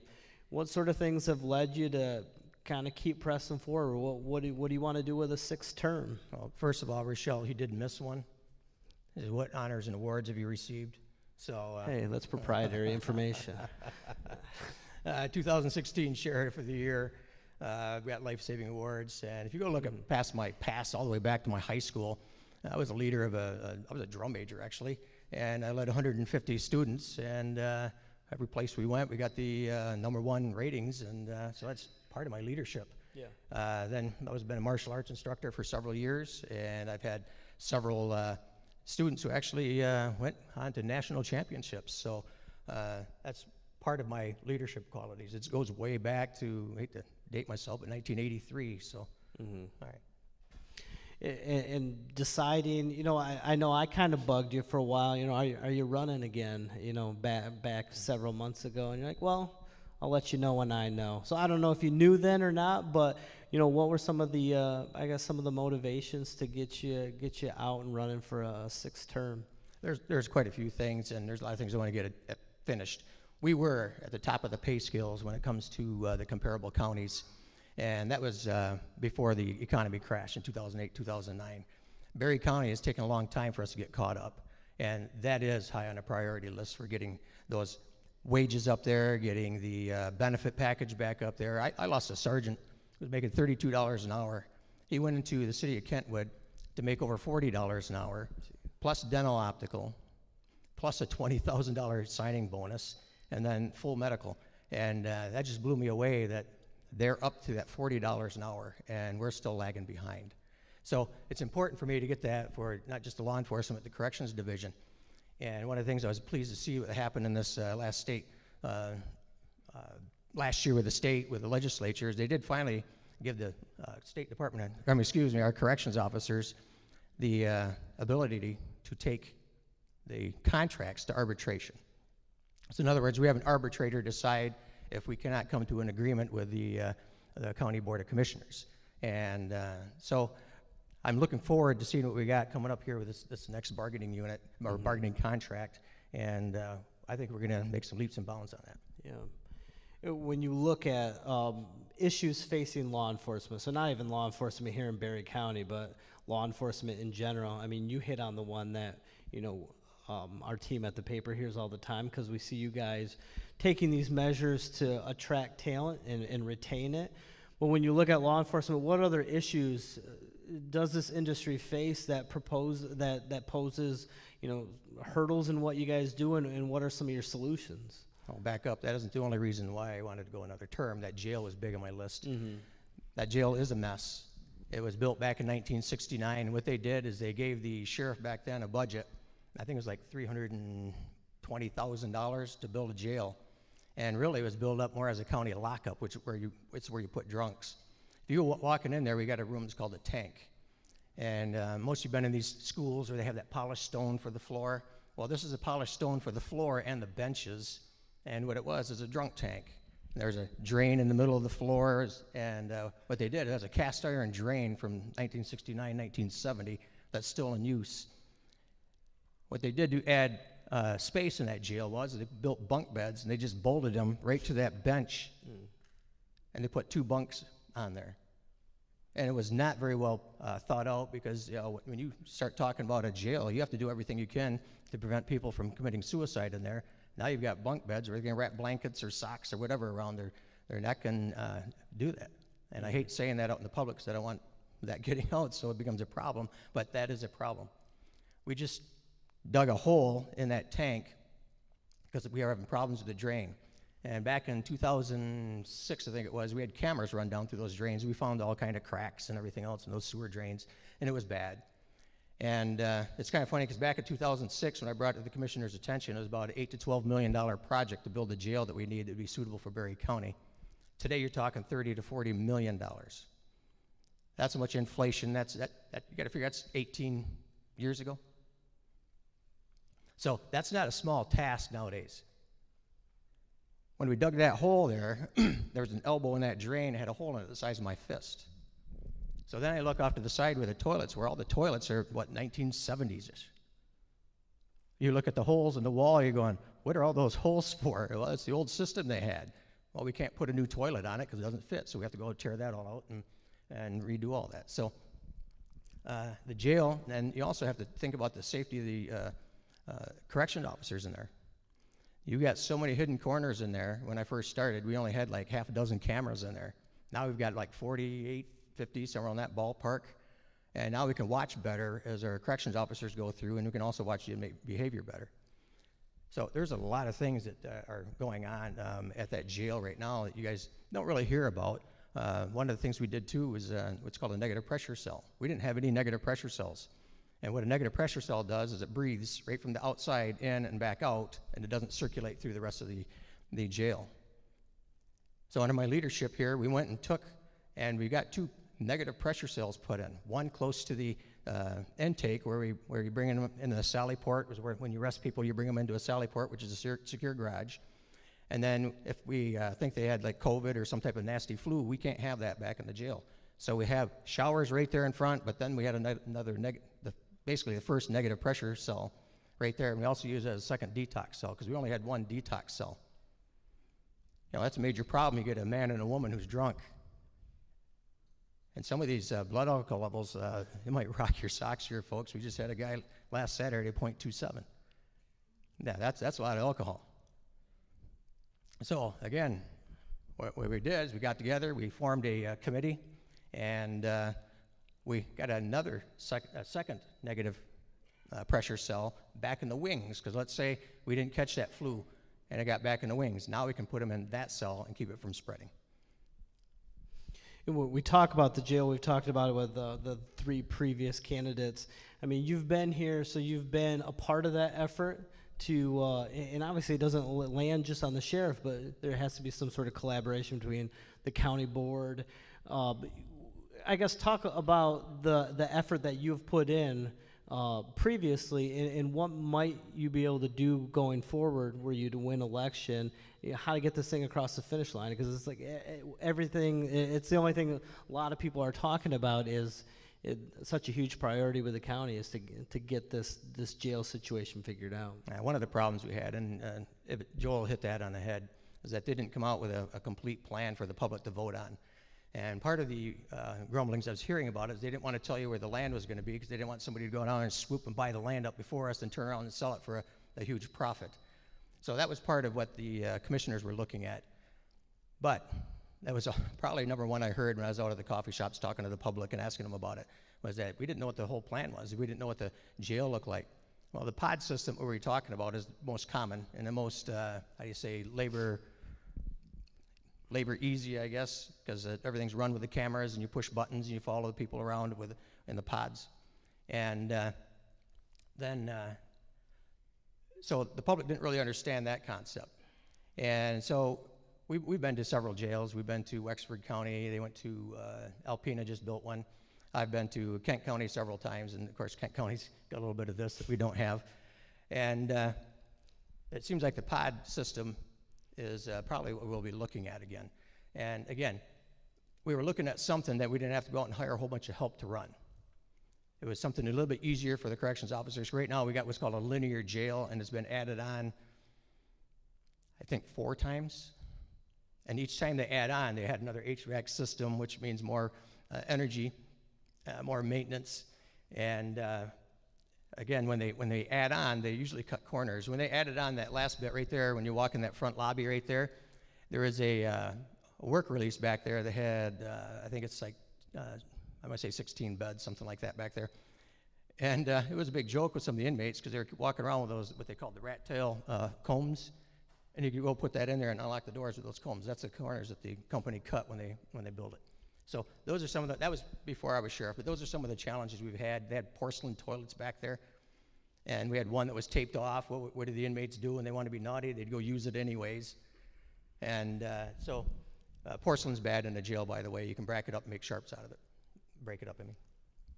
You know, going back to issues facing law enforcement, so you did definitely touch on talent shortage. Is there anything else that industry-wide that you know, you look and maybe consult with other departments on trying to figure out a solution for? Mental health is big. We always worry about the officers' mental health. one of the first things that I did when I got in office, I was pushing for these 12-hour shifts. And some of the training I went to, and it was kind of hard to explain without a marker board, but if you got an imaginary little line right here, it's normal for you as your alert level. When you start looking at the law enforcement, when he goes out in the field, his alert level spikes, and it's like that for a full 8 hours. But when he comes back home, his alert level goes down. It goes below the normal level. And this is when you see the officer going in, turn on the TV, get out on his alcohol. You see his marriage falling apart, his kids are brats. And eventually it's going to come back up to the normal level. But what does he do before he becomes normal? He has got another 8-hour, 10-hour shift. And you're in that mode for a long time. The next time you go a little bit deeper in that. Well, the 12-hour shift, what we did is we started looking at this. And we said, well, hey, if we put them on for 12 hours there, they were coming in 14 days a month rather than the, I forgot how many days it was, 20 plus a month. That gives them more days in this, what we call the normal level. And quite frankly, it was kind of a big hit, because I think if I got rid of it, I'd probably come up missing, and you could find me somewhere in one of the legs of concrete glaciers. But the guys really love, the deputies really love the 12-hour shifts. What we saw right off the bat is we saw a decrease in sick time. We saw a decrease in the personal leave days. And we also had to start reminding them, hey, you got vacation you got to use up. So that was a big hit, but we saw that improvement. Again, that's my leadership here, my leadership style, trying to find these little quirks. Yeah, I was on the road there. I was there for 16 years. I know what it's like. I know what it's like wearing that gun belt, and you go home and you can't really sit down very well, or you're standing up and all of a sudden you get that shooting down the back of your leg, and you're, boy, back surgery's coming. Well, I had one of my deputies approach me a while back and said, hey, we want to try this outer vest. I'm sitting there going, well, had bad back injuries or kind of the same thing, talking about taking ibuprofen every time they go home. And I said, well, let's try it. In the meantime, we had 2 deputies who were off having back surgery. Since we went to that outer carrier, I haven't had anybody off on back surgery. I haven't had anybody that I know of who been complaining about sore backs lately. So those are some of the things that we've done, some of the improvements we've made just to help the mental health, because when you're in pain all the time, that doesn't help your mental health at all. You know, each county deals with their own brand of crime, you know, the categories that are more prevalent than others. You know, when you look at crime, Berry County-wise, I mean, you got decades to look back on, so you know if it's come in waves and, you know, what's a problem now. What are the crime trends you're seeing right now, and what sort of steps can you guys take as a department to mitigate that sort of stuff? Well, the crime trend right now is we are on a downhill slide right now. We've had last 4 years of crime dropping. And I'm not talking about little stuff like the driving while suspended. They had this ridiculous, Secretary of State did this. It was a driver's license reinstatement fee. I don't think I ever wrote a ticket on it or nailed anybody for it, because these people are trying to get back to work. And now you're going to go nail him with a driving on a suspended with his driver's license reinstatement fee. So they finally got rid of that, that was huge. Friend of the court, kudos to our court out there, because they're working hard now trying to find people jobs rather than locking them up. And what happened is if you get locked up in a county jail, the amount that you pay in child support still increases. If you get locked up in prison, they'll freeze it. But in jail, no, it'll still increase. So worked with the courts on that, trying to get people jobs, working with the communities and stuff like that. And what that did to us, where it hurt us, is now we don't have the work release people that we used to have. We don't have the people that can go out and work at Charlton Park and work out at the fairgrounds here. What we do is we'll take weekenders every now and then and put them to work. And usually those are alcohol offenses. So we lost a lot of that, because now we're getting a lot of mental health issues coming into that jail. And in order for them to be able to do work release, they have to qualify work release. So our corrections does a really good job of figuring out who's going to be lodged where. In other words, we have what's called pretrial detainees. Pretrial detainee is somebody who's been arrested, they haven't gone to court yet. So you can't really mix those in with the general population. There's just too much of a liability in there. Then we have the ones who have been convicted. But what we're seeing is that increase of the mental illness. And they don't qualify to go out and work release. There are people you really don't want out in your community handling stuff like out at Charlton Park and stuff. Mm-hmm. talking to the other candidates as challengers, they, most of them are running, all of them are running to, change things. They look at how things are going and they want to make what they perceive are as improvements or just changes in general. When you look at a possible 4-year term coming up, are you looking to change anything, monumentally? Are you looking to make any small changes, or do you like what you see right now, and would you like to operate the office or the department as it's been going? Yeah, one of the things I want to do, I want to bring back our team that we had, and it was a strategic planning team we had it for years, and right around COVID is when it kind of died out, and we had some good ideas. When I first took office, I wanted this 5-year plan, and it was a very aggressive plan. And a lot of the stuff I talked about is stuff that we were going to accomplish in that. One of them, obviously, was a canine, and canine's been a very successful program here. And when we went out and asked the public for donations, and there was 2 reasons why we did it. One, we wanted the public involved. 2, we wanted to see how involved the public wanted to get. Oh my, thank you all for that. That was outstanding, humbling. And we've had, I think, like 5, 6 dogs now. I don't know if we can count Graham or not, but it's been a very successful program. And I wanted that canine program. I was out on the road, and I got tired of waiting 3 to 4 hours for another agency to get their canine over there because it wasn't always reliable. And I'm going to say state police. And I'm not throwing rocks at them. Sometimes they're handling another call in another part of the state. And I don't know if it was just my luck, but I always ended up waiting on a scene for hours waiting for them. I said, well, that's enough. When I get in office, we're going to start this canine program, and we got it, and it's working. So, yeah, we're going to continue that. We're going to continue our auxiliary program. We have one of the best-known church security forums in the state. We got people coming in from Pennsylvania to come in and attend that training. That's outstanding. I do that with almost all volunteers. Those guys stepped up to the plate. They asked if they could do an auxiliary. They didn't want to put the time in that it requires for our posse. And our posse, by the way, we've got right around 25 members. We've had a posse in Berry County since 1955, something like that. And we're known around the state for our wonderful posse that we have here. So, yeah, there's some programs I'm going to keep going. But there's some other stuff I want. And I want better training for the guys, even though our guys are really, really well trained. But it's also training for our public. And one of my, I can't call it passions, but one of the things I want to see better and out in the community is we have a concealed pistol training. And I've been doing the legal portion since the year 2000 when it went into effect. And one of my pet peeves is that these people are not getting enough training on scenarios. They're not doing enough shoot, don't shoot. What they do is they go on out, do the minimum training, they go out, get their concealed pistol license. I don't think most of them even carry, but still, if you're going to carry, we need to have some way to train them, train our deputies. And so it's, they used to call it a FATS machine. I forgot what it's called now, but I'd like to get one of those so we can start doing more scenario-based training. And what it is a big computer, and they got a big computer screen, and you have a person who runs it, who will set up the certain scenarios, and you literally have to go out and go through the scenario verbally. And it has like pistols, it has tasers, it has, you can use a pepper spray. There's all kinds of little gadgets on that thing that can make us even better. And another thing we're going to do is we're going to continue pursuing less than lethal. We've done quite a bit with the beanbag shotgun shells. We've stopped people from killing themselves with that. We've stopped people from harming others with tasers. And now we've got multi-shot tasers. You know, one shot, sometimes somebody, if you don't get a good connection, they'll keep walking at you, so you get a second shot. Or you got one person over here, and the other person's coming at you. You can actually hold 2 people down with that, and it's very effective. We also implemented that back in the jail, and that's been very effective in the jail. I don't remember the last time they've actually had to use one, but usually if you pull one out, usually they get compliance. And if anybody wants a volunteer, we can get a demonstration up here.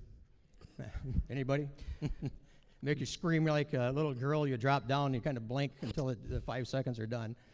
So I will not take you up on that either. So we talk a lot about leadership with the other candidates as well. And again, you know, you almost have to rephrase the questions because you're in a different position where, you know, you've been the leader of this department for, 5 terms now.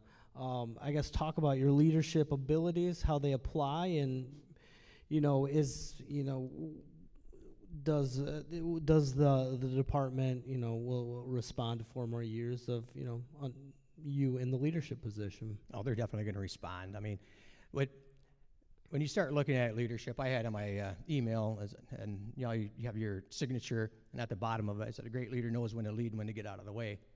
And what I'm talking about there is I'm not an expert in a lot of the fields that we got my deputies trained in. I'm not an expert in the canine, so we sent deputies like Relle there to go get the canine training. There's a lot of this training that are out there. We want our guys better, and crime scene investigation, we want them better. So my leadership is I'm trying to get our lieutenants, we're working on getting them to work with the sergeants and find out what training we need, what are our greatest needs right now. And right now we do need the like crime scene investigation. It's a crime scene tech if you want to get technical. And what they do is once we get a crime scene, they're the ones that go on in there and handle the crime scene. Under my leadership, though, we've invested in some tools that really helped us with that. One was a total station.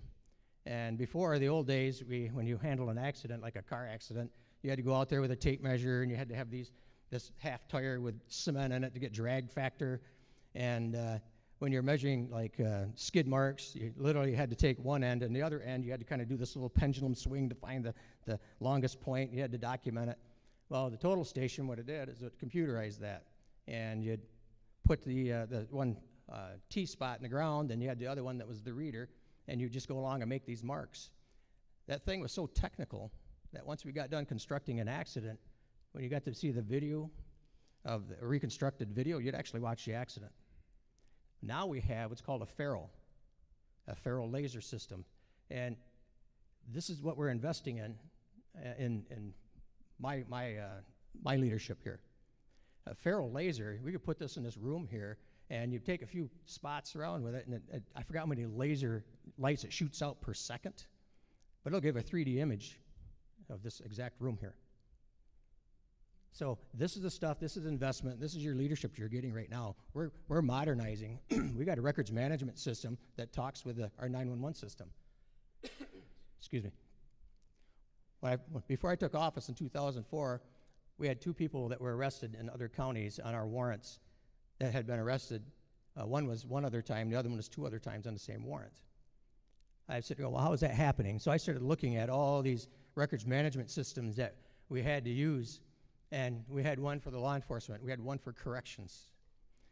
When you got out of there, we had one for the prosecutor's office. We had one for the courts. We had one for like probation. So all these different records management systems, one for dispatch. So what we did, again, we invested in getting the dispatch to where when you get a call, that complaint number, we have to have a call number so we can find that if we ever get like FOIA'd or go to court on it. So it generates a number for us. Before, we had to go out and do a log book and write it all down, so we streamlined that. It's much more efficient. When you add somebody in the system, it automatically fills the spaces that the corrections used to have to go fill in. So it's a time-saving thing right there. Plus, it cuts down on the mistakes. Right now, we're working on is building this up, because if you go look at like North Broadway, in a computer, if you put a capital N, then Broadway, and somebody else enters a small n with a period, Broadway, those are 2 different addresses according to that computer. So what we're trying to do, we're trying to build a system so when you go into that North Broadway, it automatically goes to the correct address. So that's what we're trying to do. We're trying to streamline it. If you're out in law enforcement and you write a traffic citation, there used to be a lot of paperwork coming in the sheriff's office. But no, now it's all streamlined right on into the court. So it's streamlining all that stuff. The mistakes, all that stuff, we've cut those way down. My final question, we open it up at the end to kind of give your pitch to the voters, where you're in a different position as, a candidate, a challenger can tell everyone what they're going to do, and, it's theory at that point. with you, you've spent time in the position, so you've gotten feedback, both positive and negative. You've heard from the voters what they think you're doing well, what they don't think you're doing well. When you process all that, what comes out on the other end? What's kind of your pitch for the upcoming election, you know, where I know Joel doesn't like this term, but for people to deserve your vote? Deserve your vote. I tend to agree with you. You know what you're getting here. You got leadership. There's stuff that you don't know that I've done in the last 20 years here that just doesn't make the news. And a lot of this stuff I mentioned, I mean, you can walk on into the corrections facility. You can, there's bond kiosks. And what those are, it's a computerized system where you can take bonds. What had happened in the past, we had corrections officers who would take bond. The next thing you know, they had to rush down to like booking to go help out booking, and then they'd go somewhere else.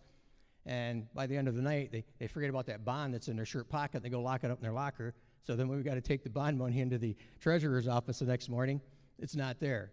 So what we did is we just took that right out of the hand, so our guys don't have to go out and handle that money like that. If you want to visit, you can do it from home now. That's all set up. It's all computerized. You can set you just like you can do in your normal home. If you want to send a text, you can text back and forth to your loved one inside the jail. Those are all things that we've done to improve, and we're still marching forward on getting more and more. I think it's called chirping. I think that's what they call it. Just the striving, trying to do things better, trying to get everything, more streamlined. What did we do? What did I do under my leadership? We assigned cars. Yeah, some people are sitting going, wow, that was, we don't understand why you're doing that. Well, again, your car is out there. You know where your deputies are. That's a deterrent.